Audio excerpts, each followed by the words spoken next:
Hello, everyone, and I hope you are doing well and are excellent and first class, and that you are doing well. Sir, we are here with another educational video, a very good educational video. Watch it. The topic I want to discuss today is now in the caption of the video. But what is the topic that is being discussed today? The topic is actually the software plugins of SolidWorks. Sometimes you hear, sir, no matter how old your software is, what other software, you have to install a plugin for it, for example, in this or that area, for example, sir. This area, for example, you want to work, for example, you want to do reverse engineering, you want to do focused engineering, I don't know. If you want to do this or that, you just do that. It's not the software itself. You have to install the plugin. So what's the story here? Look at the SolidWorks software, which we want to talk about. These topics, when you open it, the software itself has a series of environments. For example, I open a part environment. For example, it has features, it has sketches, it has surfaces, it has sheet metal, it has so and so. And these environments are inside this section, right?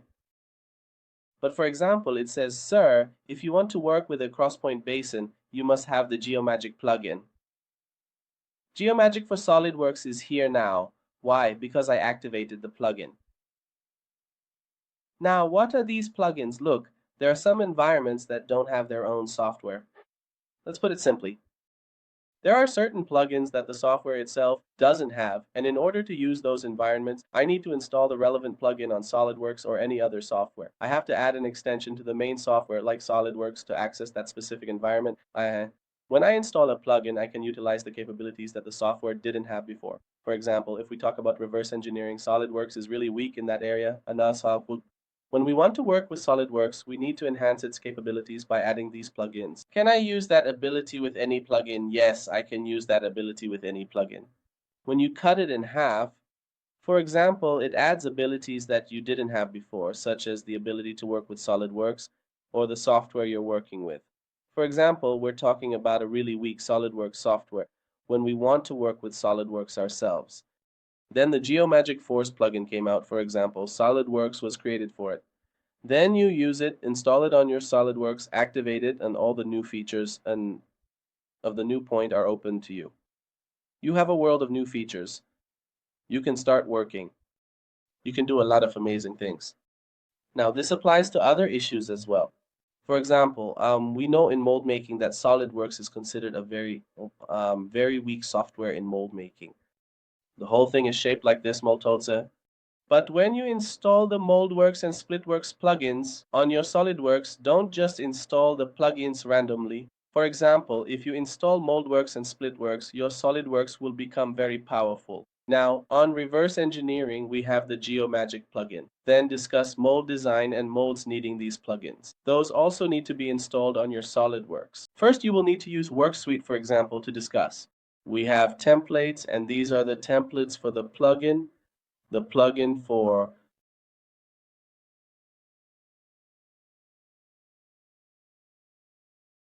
we have metal sheets, sheet metal and stretching processes.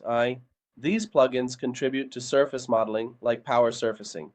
Each plugin adds a new environment and features to SolidWorks. Learning them provides valuable capabilities. Besides, many plugins are available. For example, KeyShot has a plugin for SolidWorks.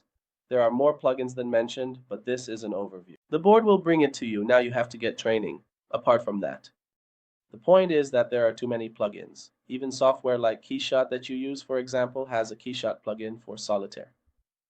Yeah, these are all available. Now, there are even more plugins than these. I have explained them to you at this point. One thing to note is that when you install these plugins, there can be some issues. Sometimes they might not install correctly on your system, or if they do, they can cause a lot of bugs and headaches. That's the only downside of these plugins. If the plugin is installed and runs correctly, then you've really gained something valuable. However, this downside can also relate to your system specifications, the version you're using, or even the specific plugin you're working with. All these factors can come together and potentially create problems when trying to install that plugin. It may return to the plugin you are working on, and it might even relate to your Windows. These issues all come together and can potentially cause problems when trying to install that plugin. But now, once you've installed it, how do you activate it? There's a section called add-ins. When you click on add-ins, you'll see the plugins for the software that have come up. Some plugins belong to SolidWorks itself. For example, the simulation plugin, routing, I don't know, SolidCam. These belong to SolidWorks itself. Well, or SolidWorks Motion. These belong to the software itself. Further down, there are some other add-ins as well. It goes down a bit further. These are the ones we do. For example, I'm on the second row of the same row. I have Geomagic installed. I have KeyShot installed. I have Power Surface installed, right? These are now being installed on Solid. To be precise, to activate them, all you need to do is check these two boxes that are related to them. And this checkbox will start up, meaning you will need to go back to the Solid software a lot, and this Geomagic will be active for you. And remember, this checkbox is activated instantly and gives you work, right? Check these carefully. Each time you click on them, look at how this load time increases your solidity. For example, we kids who have low solidity and market police and all that stuff are not active and don't use it. I always say, sir, remove the tick. Your solidity loading speed will drop dramatically. Pay attention to these things above. For example, if I didn't have Geomagic, Solid would come 4 seconds earlier. Or if I activated Solid at the same time, it might take 5 seconds to load. So pay attention to these things. For example, if I check the power surface now twice and click OK, you will see some progress. Well, look at me, there is no option. Halfway. Well, you will see some progress. Well, let's see. Now look, power surfacing R&D and power surfacing itself have come up, and you can use their commands. These are features that you might not have directly in SolidWorks. So that wraps up the discussion on plugins. If you ever hear someone asking, what is a plugin and what's the deal with it in 1.SolidWorks? Now you know what plugins are all about. In any case, some plugins might have their own specific requirements in each software. Are you aging fast? Another discussion we have, another issue that was raised in this video is that your solidity, for example, loads very slowly, and these are formalities that we have to remove from the add-in, a piece of the plugins that you don't need. For example, look at the things that I really need. I really need Emotion. I don't need the skank sincerity. I really don't need Geomagic either. I just activated Power Surface. I'll click OK. I'll give you one more, OK. These are all gone now. The speed of opening and closing the solid has also increased significantly. That is, once you open the solid to the end, the ground is that we were recording. Look. Did you see these plugins? They came up for a moment. What's the point? Did you see why they came up so quickly? Because they were already inactive, additional plugins. I hope this video is useful to you. Be a blood donor, become a saint, be first class wherever someone calls you. And I wish you the best. Until another video. Don't forget to like, comment, and subscribe. And may God protect you.